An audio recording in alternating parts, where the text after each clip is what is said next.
LBC. From Global's newsroom at 8 o'clock, the Home Secretary has been outlining his plans to drive down legal migration by around 300,000 people each year. James Cleverly has been setting out 5 main points in the House of Commons. LBC's political editor Natasha Clark has the details. The salary threshold for foreign workers will go up to around £38,000 a year. That's up a third. Overseas care workers won't be able to bring in as many dependents, and firms will no longer have to be regulated by experts. There will also be an increase in the NHS immigration health surcharge, and the 20% discount for people hiring foreign workers will be scrapped. So Keir Starmer's been defending his decision to praise Margaret Thatcher in a newspaper article. The Labour leader says he was recognising the former Prime Minister's ambition and purpose, but not her policies. He's been giving a major speech on the economy, claiming it's the worst state it's been in for 50 years. And the UK is looking at the possibility of delivering aid to Gaza by sea. Ministers say they're also pushing Israel to open more border crossings to get supplies to civilians. In the city, the FTSE 100 has closed down 16 points at 75.12. The pound buys $1.26 and euro 16. LBC weather, some heavy rain across the northeast of England tonight, some snow showers over northern Scotland, an overnight low of -3. Dry for much of the country tomorrow, sunny spells for much of England and Wales, with a high of 8 Celsius. From Global's newsroom for LBC, I'm Charlotte Morgan. This is LBC. From Global, leading Britain's conversation. Cross Question with Iain Dale.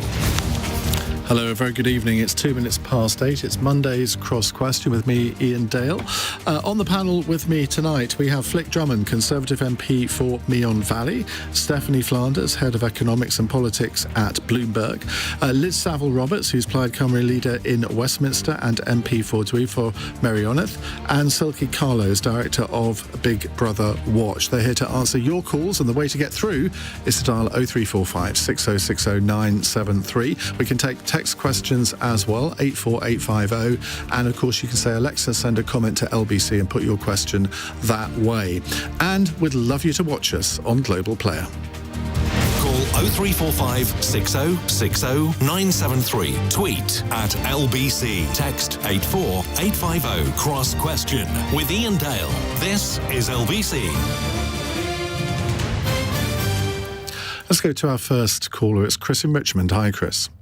Oh, I'm actually in Lille today, but anyway, does the government care more about winning or public services being properly funded and the state of our lives? Why do you ask that question? Well, in the light of the new immigration rules announced by James Cleverly about 2 hours ago. So you think that they were specifically designed for an electoral purpose rather than to get the correct immigration policy? Well, indeed. I mean, the social care sector is already not very happy about it. You're now going to have families separated from their children, including British passport holders. You know, because if you don't earn £37,000 a year and you've been made redundant and live in Dubai, you can't bring your foreign spouse back, can you? Flick Drummond. No, obviously we are very concerned about our services, and we think that immigration is a good thing. But however, 720,000 coming in last year is just unsustainable. You know, my constituents are worried about their housing, the GP, access to GPs, getting into hospitals for their operations, and schools. So we've got to make sure that we do cope, and the way that we're putting it forward now, I hope, will be able to help that. But this 5-point plan that the Home Secretary has announced today, he's only been in the job for 3 weeks. You might have thought he might have taken a little bit longer to come up with a 5-point plan rather than jerk his knee. Well, we've been working on this for some time, as you know, and we've been looking at how to make sure that our services get properly staffed, but not at the extent where we, don't have our own people. People already living in here need access to jobs as well. So it's a combination of both. But when you look at the salary restriction, where at the moment, if you have to have a job that earns you more than 26,000 to get a job in this country, that's going to go up to 38,700. Now, clearly that is going to be a disincentive, but there'll be lots of sectors of the economy that view this with absolute horror because they won't be able to fill the jobs. Well, the health and care sector will still be able to. That's true. People, so that's fine. But then we want highly skilled people coming into our country. We also need to upskill all our people at the moment, our young people, and then we're giving them the opportunities to be able to do that. You did say earlier in your answer, immigration is a good thing, which is something that we very rarely hear from Conservative politicians at the moment. Do you feel you're sort of out on your own on that one? No, I think Conservative politicians all recognise the value that immigration does bring, but it has to be controlled and in the right way, and that's what people are telling us. So we are putting in measures to be able to help that. Stephanie Flanders, I mean, Chris was really talking about the economics of this. I mean, is the economics right as well as the policy itself? What's your view? I mean, I guess it goes both ways. If this is effective in actually reducing the number of people available for social care, even though they don't have to face that, they're always been exempt from the salary restriction. But if it may well, we don't know, but if it has a significant effect, which it presumably is supposed to, because we're trying to actually reduce immigration with these numbers, I mean, that's the goal, then it's clearly reducing the amount of people available for the social care sector who are paid significantly, as far as I can see, less than the minimum wage most of the time when you actually look at their median wage and all the things that are included in it in terms of what they have to do. So it is quite hard to square the circle when you look at what the shortages already are in the NHS and social care sector and the sort of lack of policy. I was actually on the way here, I was sort of thinking, God, I had to remind myself what happened to the health and social care levy and that social care plan. And the answer is, nothing in the last year or two. And interestingly, people haven't really been talking about it because they know it's a very thorny question to take on. But if you're not going to put money into that sector, used to be better paid than other jobs. It actually used to have a premium. But if you're not going to do that, then doing something which you actually want to have reduce the availability of workers for that, otherwise it wouldn't work. It would be an ineffectual policy. Seems counterproductive. Liz Saville-Roberts. I mean, I think Stefano just knocked it on the head there in saying that actually the whole point of this is in reducing immigration. But if you've been into a hospital anywhere in the UK, you'll see the sheer dependency on nurses, on medics who have been trained internationally. I think for the registrations, according to the Royal College of Nurses in October, 53% of those nurses had trained abroad. And it just begs the question, in all honesty, what does this government think will happen in the short term and in the medium term? We've got to remember that this is the government that refused to increase the number of medics UK medics who would be trained in UK universities back in January this year. They could be talking about training extra medics, and that is not the case. But there's something about this figure, and the one figure I wanted to just leave with, the sense of this minimum threshold of being £38,700, risen from £26,000 to £200,000. In Wales, the national average income is £32,000. The level of inequality that we are seeing growing under this government. And if they were serious about looking at the care salaries, we could have raised the basic income tax threshold. We could start paying. But these are the salaries that are paid across the whole board. These are the salaries that are paid across. We could raise the threshold for essential users and taxation with petrol rates. There are so many things that we could do, but this government is playing to this short-term audience. And as I say, I don't actually think it'll work anymore, because I went into Heartlands in Birmingham with my elderly father, who's almost 90 years old. And these systems are going to collapse. They're on the verge of collapsing now as we go into winter. Heaven help us how it's going to be in January and February if the staff, and I know that this threshold doesn't apply to health staff, but the stopping bringing over dependents with them will make these jobs less attractive, and that in itself will mean we have fewer people working in these sectors that we cannot fill in the here and now. Of course we all want to train more, but the here and now, this winter, next year, there will be wards like I have the only inpatients wards in Ysbyty Tywyn Community Hospital has closed. There is no inpatient ward because they can't get the staff. This will be the result of these actions, just to play a populist tune into the election. And I said in the last hour, when I was in hospital in May with a broken hip, in the ward I was in, there wasn't a single nurse from this country. So I actually asked them all where they came from, and they provided outstanding care. But it was quite noticeable that where are our homegrown nurses coming from nowadays? Silkie. Well, I should say, Big Brother watches non-party and cross-party, so I look at this really from a practical point of view. And it does seem as though, yet again, migration is an issue that is used to, migrants have been demonised for a long time in this country, and it's a look over there at this type of issue that distracts people from the things that where the power really sits. If you're talking about trying to get a GP appointment, that's not the fault of migrants, many of whom are GPs. So the reality of the situation is that we have 112,000 NHS vacancies and about 150,000 adult social care vacancies.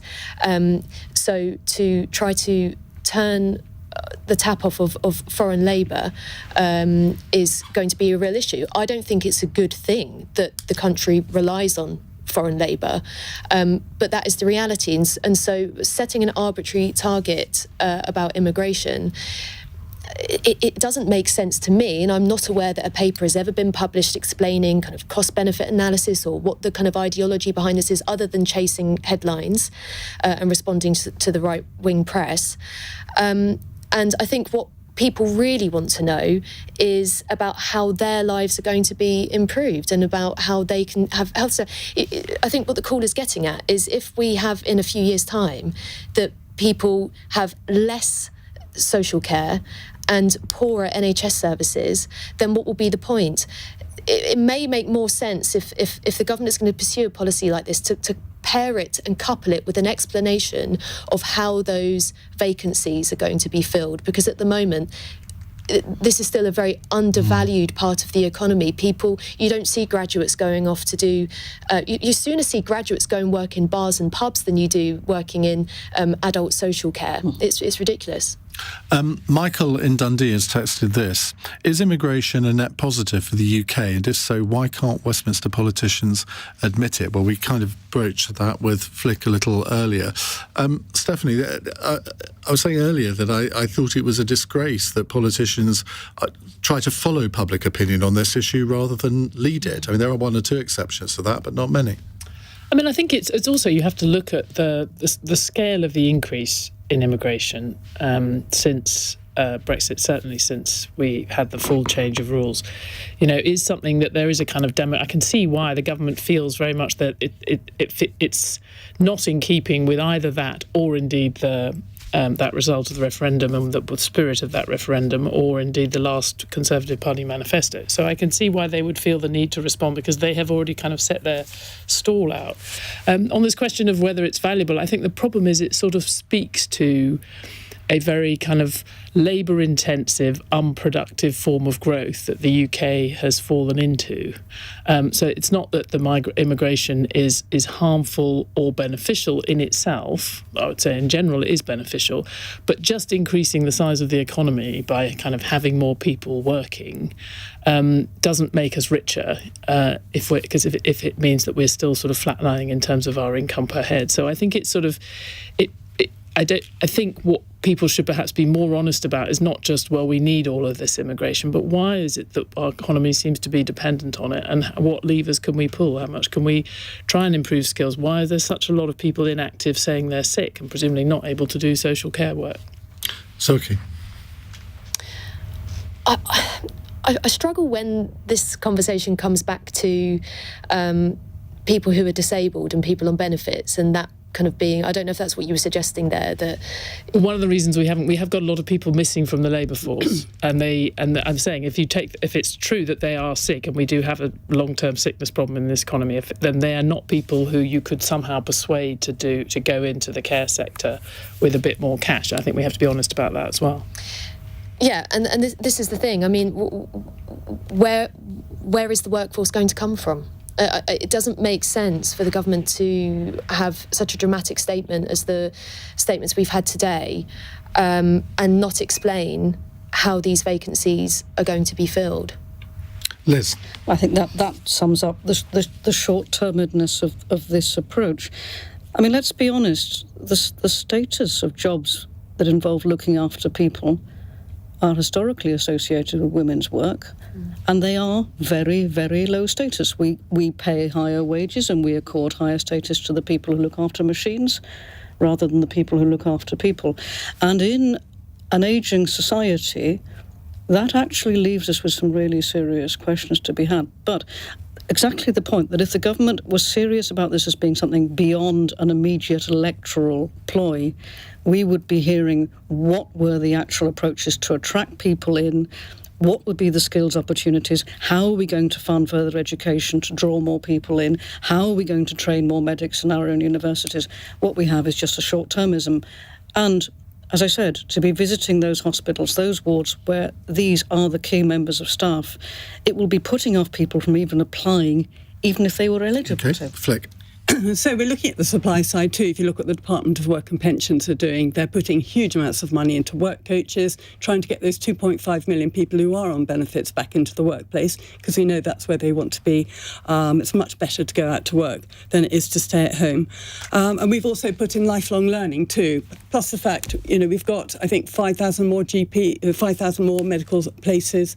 We've got more GPs, more nurses, 21,000 new nurses. You haven't got more GPs. That's the problem. You've got We're fewer training GPs. up more GPs, Yeah, but they're of course not it there. takes. You've got fewer than you had in 2015. It takes 10 years to train a GP, so there are in the pipeline, and they will be coming out very shortly. But this is a long term. We're not doing short-termism here. We're looking at the long term, whether it's with DWP, whether it's with immigration, because we've got to get this all under control. So it's not just short-termism; it's actually long-termism that we're looking at now. Lots more questions to come for our panel if you'd like to contribute. 0345 6060 973. 17 minutes past 8. This is LBC.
leading Britain's conversation. Cross Question with Iain Dale. Tweet at LBC.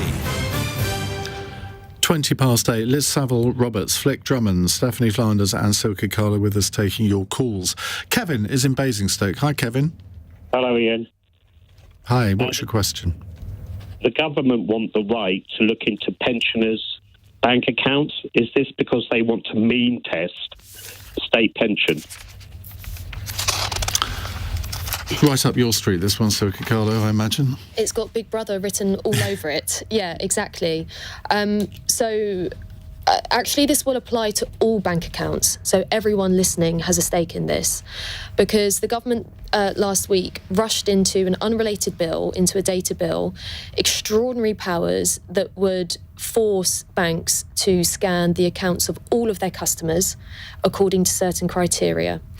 Ostensibly, the aim of this is to flag people who are in receipt of benefits and people connected to them where there may be criteria that the DWP are looking for that are precursors potentially to fraud. So it's been sold as an anti-fraud measure. Obviously, fraudulent uses of public money should be dealt with. There's been billions in COVID contract fraud and lots of other things. And the government already has powers to investigate bank accounts where somebody is suspected of welfare fraud. There are already really strong powers to do that. This is a mass suspicionless surveillance power. It's an unprecedented intrusion of banks and the government into our bank accounts in pursuit of a policy aim. And that's a very, very dangerous road to go down. Because normally the relationship between surveillance and suspicion in this country is that you're free to do whatever you want to do until you're suspected of an offence. And this is more like in the pre-crime territory where we're all suspects. All of our bank accounts will be looked at to check if we might be doing something wrong or connected to someone that might be doing something wrong. It reads to me, this extraordinary clause, as though it won't only affect people who are in receipt of welfare, which is millions of people, possibly pensioners. That wasn't clear in the Commons last week, but maybe their partners, children, landlords, people connected to welfare payments as well. It's absolutely mind-blowing. And I think also not only a policy that kind of creates a nation of suspects on the altar of countering welfare fraud, but also the way in which it's being done, the abuse of parliamentary process to sneak in an enormous change. This is the kind of thing I can imagine a few years ago we would have spent months debating, pre-legislative scrutiny, a whole bill, but instead it's just been shoved into an unrelated bill. Well, in the hope that we won't notice? Well, it seems so. And, parliamentarians... Kevin's noticed. I must admit, this is a completely new one on me. I hadn't read anything about this before this. It's had barely any utterance in the media whatsoever. And as no one's to blame for that because it's come really out of the blue and just been shoved into this data protection bill. Liz Saville Roberts. Well, I credit Sir Stephen Timms, the Labour MP, for raising a question on this, but it is, the idea somehow that benefit recipients can be assumed to be on the verge of committing fraud at any time. I mean, it's deeply telling of the attitude of the government towards its citizens. And then to bring in the prospect of pensioners also being, people in receipt of the state pension also being caught in the same net. I know people's immediate response will be, well, I have paid into the state pension all my life through national insurance, so why am I now being assumed to be on the verge of committing benefit fraud? But where does this end then? Why would this not be for everybody who pays taxes? Why would they then not consider running ahead of themselves and being the precursor of assuming that somehow or other, if you haven't paid your taxes, this will be the next action? I think for the government to take this invasive of an action, when even, going back to the Tony Blair era, when they shifted benefit recipients into having to have a bank account, so that if you were in debt to that bank, welfare money went to service your debt rather than to pay for your needs. To take it to this as the next conclusion is deeply concerning, and I hope that the government will be brought up in their tracks for this sort of action. It is, if nothing else, it is ill thought through and desperately short-termism again. Stephanie Flanders. I was just actually digging into I spend my life reading the autumn statement, weeks after the event, to see if I can find anything interesting. But there is, because I hadn't heard about this either, and there's a few lines in the report which I think were also cited when they did have to respond on the policy today, which is that they think that the DW thinks it could save 300 million. But there's a little footnote there that says this is the gross potential savings, net savings are in the scorecard. So, of course, I then rushed to the scorecard at the end of the autumn statement. There is a point to this. I rushed to the autumn statement scorecard, which actually says what they think they're going to get or have to spend on various policies. And it's 5 million in, 24-25, 5 million in 25-26, and then maybe 40 million the year after. So it does seem like an odd... Because once it's noticed, this is obviously going to cause a big fuss, especially when people realise it's going to be all of their bank accounts. And it's not going to, even by their own estimate, the net savings are not going to be that great. So it feels possibly like they just wanted to have a big argument about benefit fraud. I don't know, possibly. So cynical for one so young. Flick Drummond, this is the sort of thing the Chinese government would be proud of, isn't it? No, I mean, I think it's specifically supposed to be about means-related benefit claims to ensure that they're really eligible, because as Stephanie said, there is an amount of fraud there.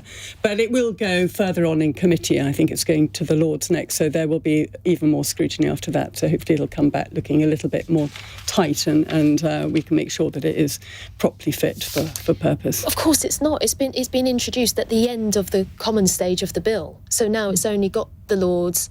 If we're hoping to sort this out in ping pong, what a way to legislate. It's absolutely crazy.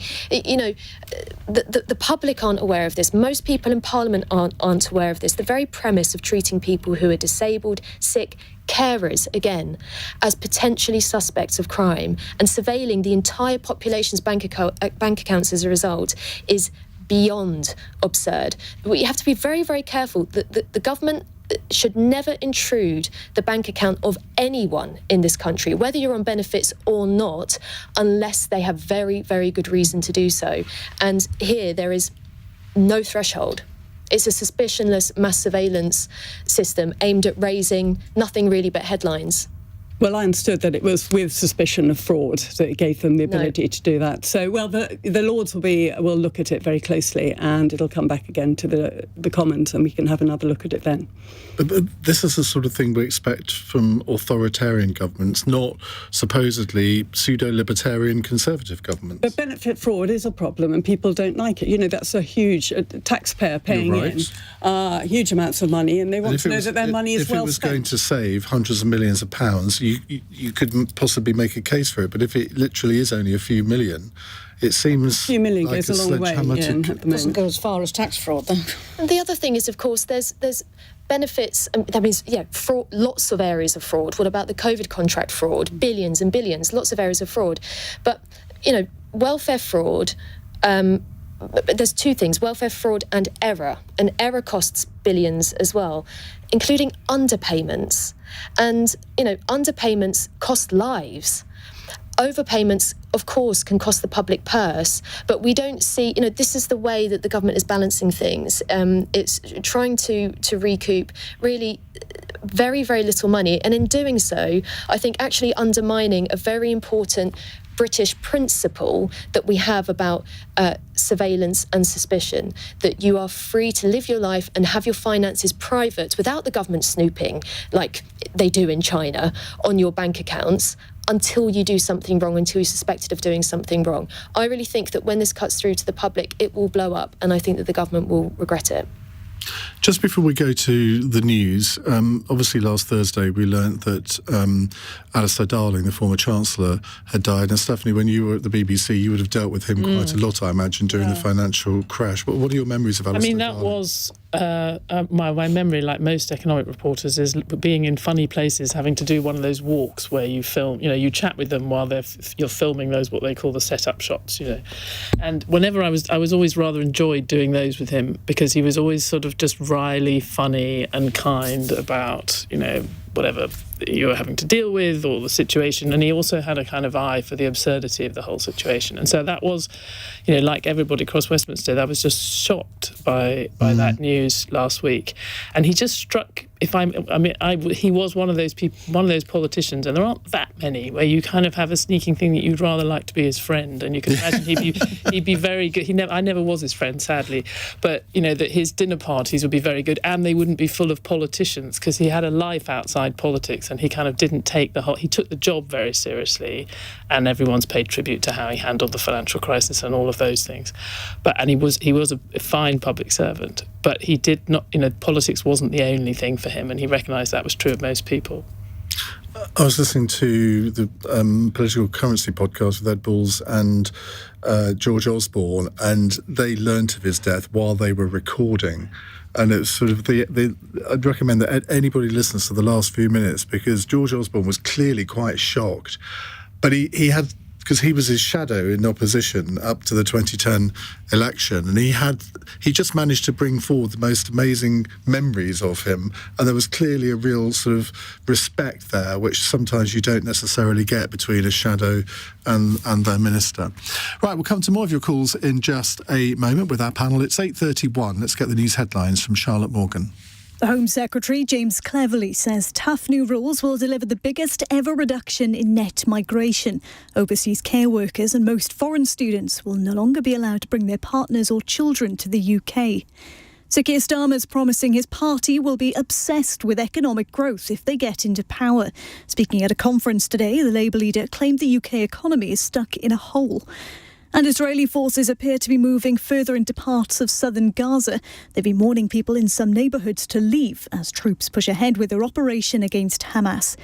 LBC weather, some heavy rain across the northeast of England overnight, some snow showers over northern Scotland, and a low of -3. LBC.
Savers.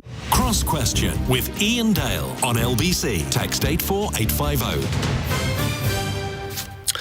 We have Liz Saville Roberts with us. She is the Plaid Cymru leader in Westminster and MP for Dwyfor, Meirionnydd. Where is that in Wales for the uninitiated? It's in North West Wales, and it includes half of Yr Wyddfa, Snowdon, and it goes down to the Dyfi River. It's absolutely huge. So it's the most beautiful part of Wales, that's what you're telling me. Easily. And it's got Lloyd George's birthplace and the Lloyd George Museum, which I've been to. And the Lloyd George grave, and 10 heritage railways. Sorry, presently has 7 heritage railways. If I am fortunate enough with the next election and the boundary changes, we will then have 10 heritage railways. Well, there you go. Flick Drummond can't compete with that in Meon Valley, can you? Oh, I definitely can. It's the most beautiful bit of Hampshire. Yes, southwest Hampshire, with chalk streams and rolling hills, and very beautiful. And Stephanie Flanders is Head of Economics and Politics at the beautiful Bloomberg.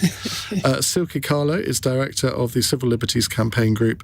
I'm not going to say the beautiful Big Brother watch, but it doesn't really work, does it? Right, let's go to our next question. It's from Jade in Hounslow. It's a text question. Is Keir Starmer a risk of looking like a David Cameron wannabe when it comes to the economy? Now, the Labour leader said today that anyone expecting a Labour government to quickly turn on the spending taps would be disappointed. Stephanie, I'm going to come to you on that one. Yeah, actually, I was there because there was this big conference on UK growth, and Jeremy Hunt had spoken in the morning, and in the afternoon we had Keir Starmer.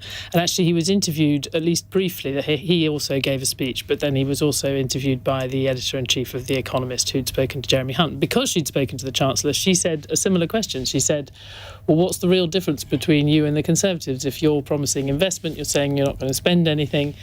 And it was interesting that rather than, I don't think I'm being unfair to the Labour leader, rather than give a list of like the important sort of missions that Labour was going to be on that would distinguish itself, his main answer was, well, they've had 13 years to do it, so there's a real plausibility problem for the Conservatives now saying they're going to do these things. Now, whatever you think of that, I thought it was quite interesting that he didn't choose the opportunity to sort of do, what George Bush Senior would have called the vision thing. He still, like every Labour politician at the moment, wants to keep the focus back on the Conservative record. And of course, that's politically, I'm sure that's a sensible thing to do. Flick. Yeah, well, David Cameron had a clarity of purpose and an agenda. I listened to Keir Starmer as well today, and I also listened to the economics editor, and I'm no clearer about what he stands for either, which is really infuriating when you're trying to, talk about the opposition policies.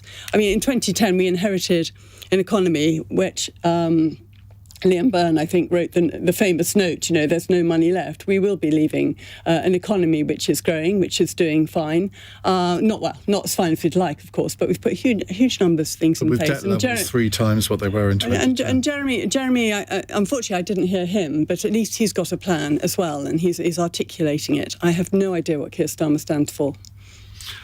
Well, when we come on to the next question, you're going to enjoy that one. Liz? I think we've heard, of course, that Keir Starmer, he has the aspiration of applying a shock therapy, as though he is talking, in all honesty, to the same sort of audience that will also appeal to the fact that he has name-checked Thatcher as well. We might be coming on to that, so don't develop that well, I'll roll myself back in from beginning to get overexcited about responding to that and looking forward to responding. But I do think that lack of sense, we know that we have been through, since the Brexit referendum, since the experiences with COVID, since what happened to the economy after Liz Truss trashed it last year. And in all honesty, I would expect from somebody who is aspiring to be the next Prime Minister, why aren't we hearing more about, I know he's name-checked Clement Attlee, but there's been nothing there about that sense that we really, really need to change, that we're looking, not just the 13 years that we have had of the Tories in government, but so many of our communities have suffered so greatly that we would expect a vision that would inspire hope in them. And all we have is playing safe. Silkie. I really don't know who Keir Starmer is talking to with these kinds of speeches. He seems to... the only thing I can assume is that he's trying to take the spike out of criticisms against him and say, I'm a safe bet because I'm centrist and moving more to the right. Beth Rigby's called him a David Cameron tribute act. This is difficult stuff. I think he comes across at this point in time like less of a leader and more of a manager. as though, he will take the reins and adopt and carry on with the current Conservative economic policy, and that he'll manage things more efficiently. And I think it will be hard to motivate people to come out to the ballot box on that kind of basis. The other problem that I think he faces is that a lot of people, members of the public, will see him as maybe a bit of a snake in the grass. That he was once a right-hand man to Jeremy Corbyn, and now he's praising Thatcher, which I think we're coming on to. But it's really hard to... Trust is everything in politics, isn't it? And where does he really stand? Who really is he? What does he really believe in? It's really hard to judge that at the moment. Well, let's go to this long-awaited question from Gordon in Hampstead. I have to say, this is one of the most brilliantly worded questions we've ever had. We know what Keir Starmer thinks of Margaret Thatcher, but what do you think Margaret Thatcher would make of Sir Keir Starmer, and is he one of us? Flick. Yeah, no, I go back to my previous point. Mrs. Thatcher had a vision, and she understood what was needed, and taking us out of the 1970s into the 80s and beyond. Keir Starmer, I think, is just trying to pander to something which I don't think anyone will trust. They won't understand, and because he's got to find something that we want to vote for, and there's nothing we can vote for yet. Liz, what do you think he was trying to do by evoking Margaret Thatcher and praising her? Because I find it difficult to think of a Thatcherite Conservative who, just because he said these things, would then think, oh, well, I'll vote for him then. As though somehow that means we're getting Margaret Thatcher Mark II. I'm astounded at who he thinks the audience is here, frankly. I mean, I can speak only for the knee-jerk reaction that will be through many communities in Wales, that when you say Margaret Thatcher to them, it is not some image of someone who is beatified, as though that's the assumption. We're talking about a situation where 1 people in 7 lost their jobs in Wales under Thatcher's policies.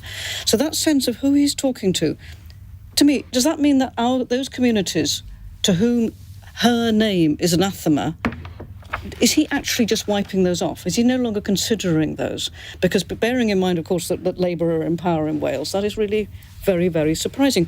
But more important than just the sort of the political playing with the names here, has the British public, are we really in the same place where the policies that Thatcher endorsed and which are still playing out, if we're talking about the housing shortage now, that is down in part to the decisions that Thatcher made all those decades ago, and now we're suffering those. I think now British Social Attitude Survey has shown that 53% believe that the government should definitely be responsible for reducing income differences between the rich and the poor. We are moving into a different expectation, and somehow it's as though Keir Starmer is stuck in the groove of an old record. But really, we would look for something much more inspirational. I want you to put yourself inside Margaret Thatcher's brain, if you could imagine doing that for a moment, and take on this question as what do you think she would think of him?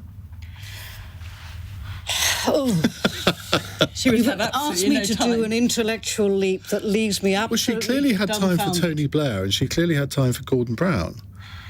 Whether one critique of her is whether she would believe that he is taking such a short-term approach now would be something that she would endorse. I wouldn't imagine that she would.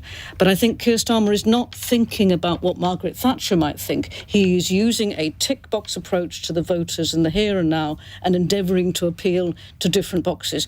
Just where that leaves to voters in Wales, I don't think that this touches the sides for them. Silkie. Again, I have to say I really have no idea who Starmer and his team think that they're speaking to. It's almost like there isn't a cost of living crisis on, we're a few weeks away from Christmas. People are struggling to put food on the tables right now. People are losing their homes. People can't pay their rent. People can't afford to run a car. People are going to struggle to do Christmas this year. And there's the Labour leader, pontificating about Thatcher in the Telegraph. I think he has to be really, really careful that he doesn't push this too far and get to an election and have just failed to inspire people, failed to cultivate the kind of trust that makes people think that he speaks for them. who is he speaking to when he's praising Thatcher? I've no And he's not idea. speaking to your generation, is he? Because Not at all. most of your contemporaries wouldn't have even been born when Margaret Thatcher was in power. I'm in my mid-30s. I was born in '89. So at most I've grown up with the legacy of Thatcher, which obviously divides opinions. But certainly, the idea that this does anything really for the electorate, for the people that he needs to speak to. My understanding is that the people that he needs to win back at the next election is the Red Wall. These aren't people that love Thatcher. They love Boris, but not Thatcher. Well, I mean, yes, true. But Thatcher's a completely different kettle of fish. So I have no idea what the strategy is whatsoever. Is there this slither of swing voters somewhere, maybe that he's trying to speak to, and God knows why? And now what it does, the only thing that I can think that it does for him is that it makes people perceive him. It takes the sting out of the Tory criticism that he will be a far leftist in the kind of Corbynite legacy. Well, Fiona says, let's be honest, what would Thatcher think about the current government? She would be appalled. Stephanie, can you explain his strategy here? I don't think it's a mystery. I mean, he was talking to not Red Wall voters, and he probably was hoping that people in Wales might not be listening. But he's talking to Telegraph readers, so he wouldn't normally give him a look in, and certainly wouldn't put him on the front page. And it's kind of a price of admission that he says something that's respectful, indicates he's not tribal because he's got two Labour leaders plus Margaret Thatcher talking about people who've made an impact in the UK. But it's Gordon, isn't it, who asked this question? I mean, just to sort of take his question a bit more seriously, I actually think Margaret Thatcher might say, well, we have to wait and see what he does in power, because even she I don't remember this, but I think reading my history books, in 79, she didn't announce all she had talked to lots of these very pro-market advisors, but the manifesto didn't say all of these things. It just banked on the fact that in May 79, everyone was incredibly fed up with the Labour Party and was fed up with chaos and the rubbish in the streets and all of those things. October 79, sorry. Was it October or May? Shows my memory of history. It was May.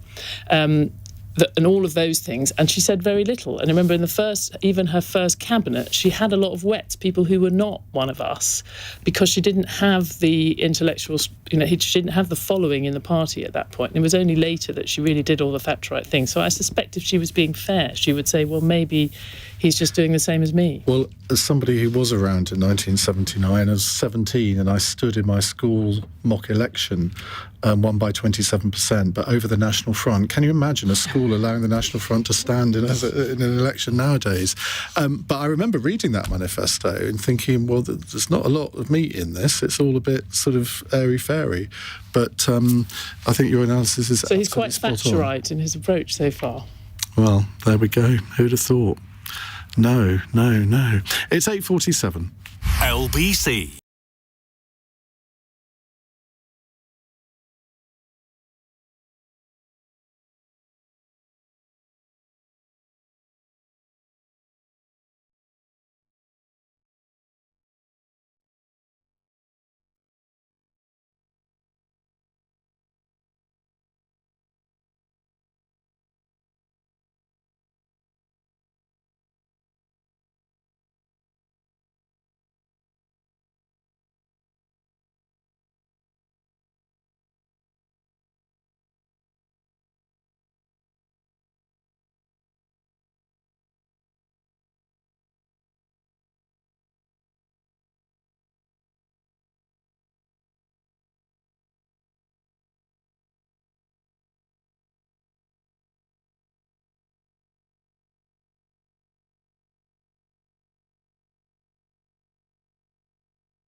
Vital Voice. Cross Question with Iain Dale on LBC. 10 to 9 on LBC. Right, let's go to a text question from Peter in Hazelmere, who says, should the BBC licence fee finally be scrapped and replaced with a new model? Now, I think you're the only one that's worked for the BBC on this panel, Stephanie, so I'll come to you. I'm amazed the BBC has not managed to employ you at any point, Iain Dale. That's a shocking lack on this. I've resisted their temptations, not that they've ever tried to poach me. I think I've ended up feeling about the licence fee that it is a ridiculous system, but it's kind of better than all the alternatives. So, of course, it doesn't. It has a lot of inequities, people paying the same amount. It seems even weirder in a world in which everyone's watching and listening and reading off their traditional TVs. But on the other hand, I think what the BBC would not be possible on the classic subscription model, or not without a massive increase in the cost of it. And I think it would then not serve the functions that it served. And I don't just mean wonderful public service broadcasting. You will get me defending that. But I think it was interesting today, a lot of the discussion was about what are Britain's strengths, not just the weaknesses of the economic record, and the cultural industries being such an enormous part of that. And in fact, that we've doubled the size of the film industry in the last 5 years.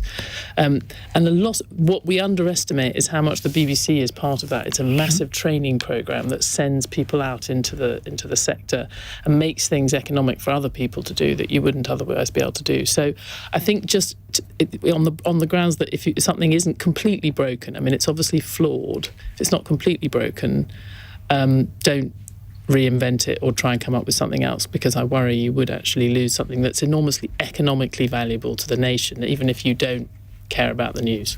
Well, what do you think about the news today that Lucy Fraser, the Culture Secretary, has told the BBC that a £15 rise in the licence fee to £173 is too much? When you break that down, it's £14 a month. And I'm thinking, well, I pay a lot more than that. I think, isn't it, a year?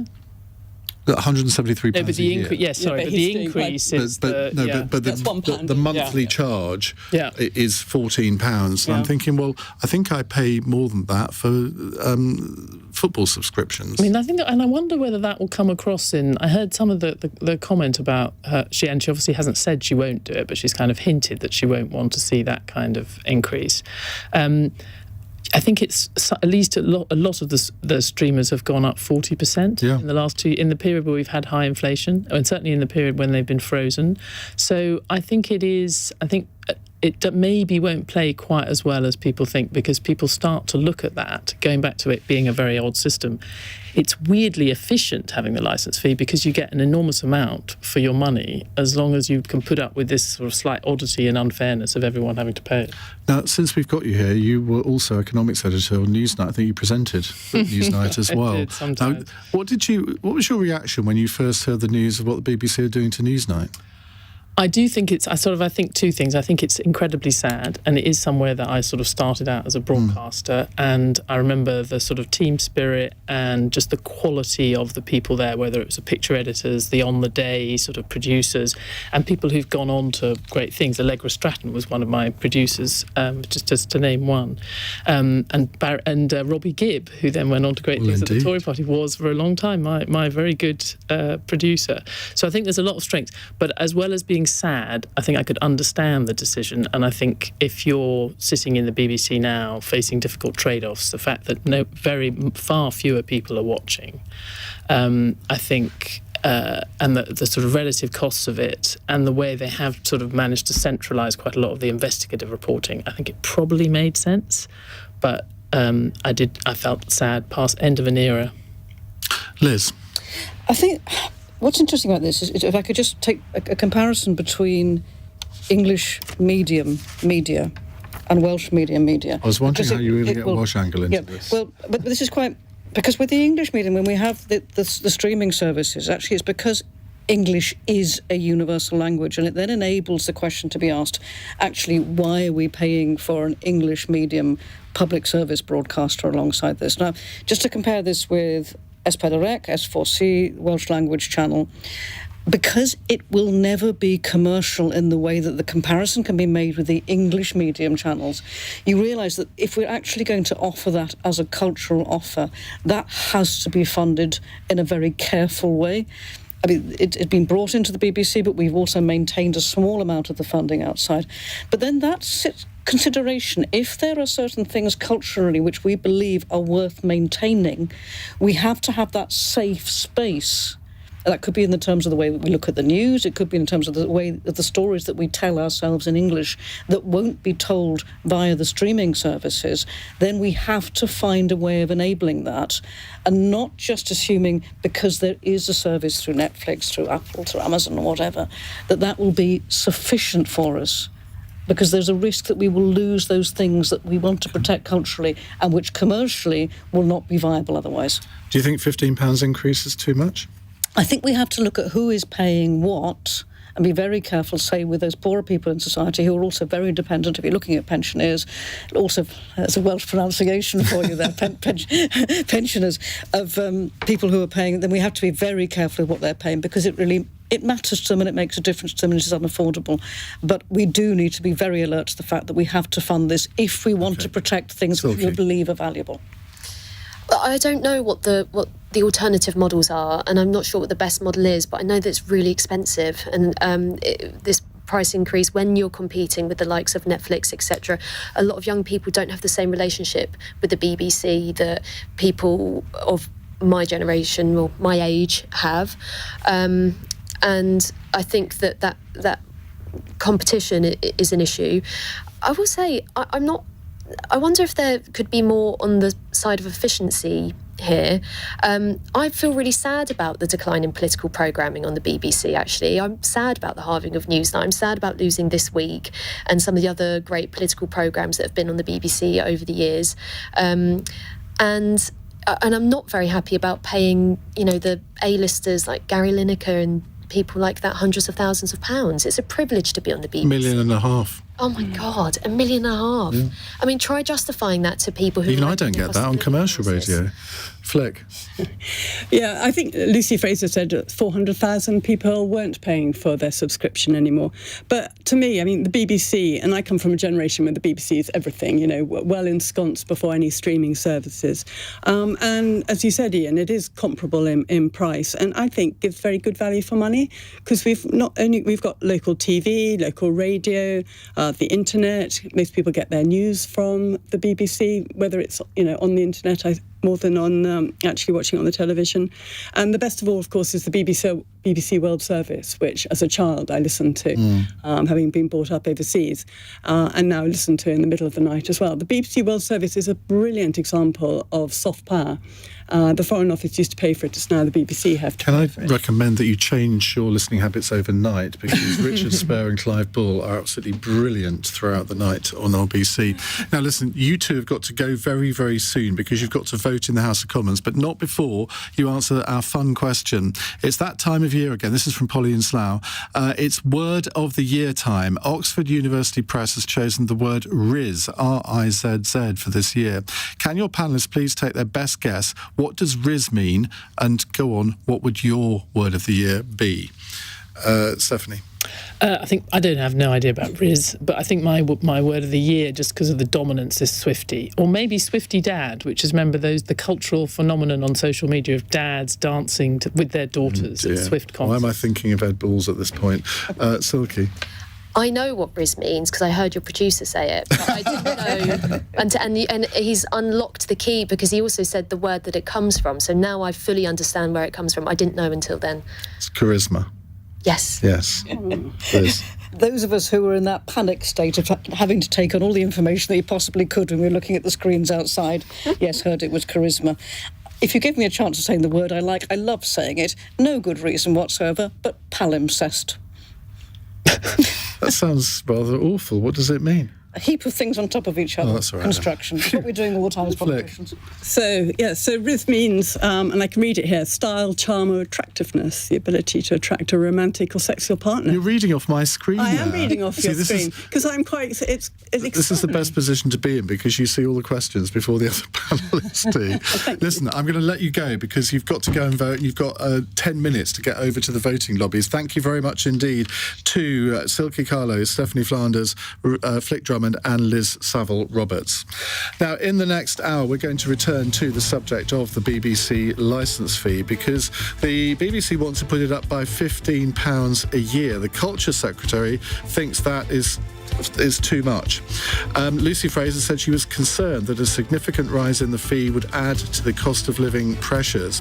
Now, the licence fee has been frozen for the last 2 years at £159, but is due to rise in April in line with inflation. So do you think a £15 rise is too much? And how do you think the BBC should be funded in the future? Because the licence fee, let's face it, is a complete anachronism. But nobody would really want to damage the institution that most of us actually really revere, would they?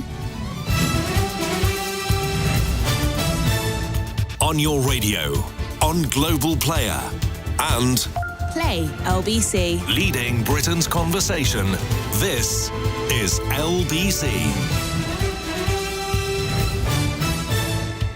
From Global's newsroom, the Home Secretary is describing measures to tackle legal migration as the biggest clampdown ever. New government plans outlined by James Cleverly include minimum salaries for skilled workers from overseas.